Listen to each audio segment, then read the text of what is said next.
Today, the Medicaid expansion bill is making its way through the State House. The Joint Finance and Appropriations Committee unanimously voted to fund it. 61% of voters approved of expanding Medicaid in the last election. I've acknowledged I have made my own mistakes, and I have owned up to them publicly and under oath. But silence and complicity in the face of the daily destruction of our basic norms and civility to one another will not be one of them. Developing news, President Trump's former attorney, Michael Cohen, just wrapped up testifying in an open session before a House panel. Now, perhaps the central question raised by the Cohen hearing is how much damage, if any, it will do to President Trump. And could Cohen's testimony lead to impeachment proceedings? CBS 2's investigative reporter James Rosen examines what could provide the critical piece of evidence.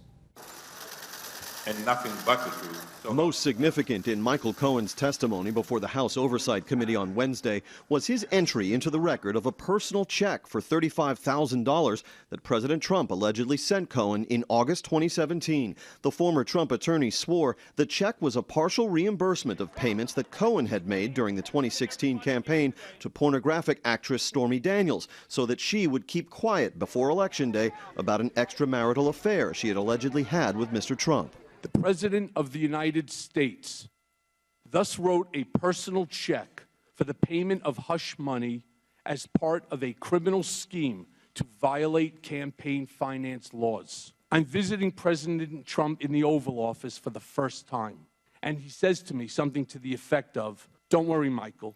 Your January and February reimbursement checks are coming."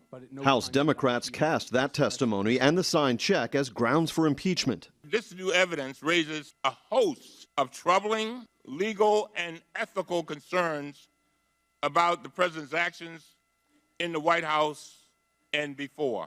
Critical to the case will be a determination of whether the secret payment to Daniels qualified as a campaign expenditure and thus a violation of campaign finance laws. Among those who think not is C. Boyden Gray, who served as White House counsel to President George H.W. Bush. I mean, there might be real problems if he'd actually used his campaign organization to pay for that. That, I think, would be a problem.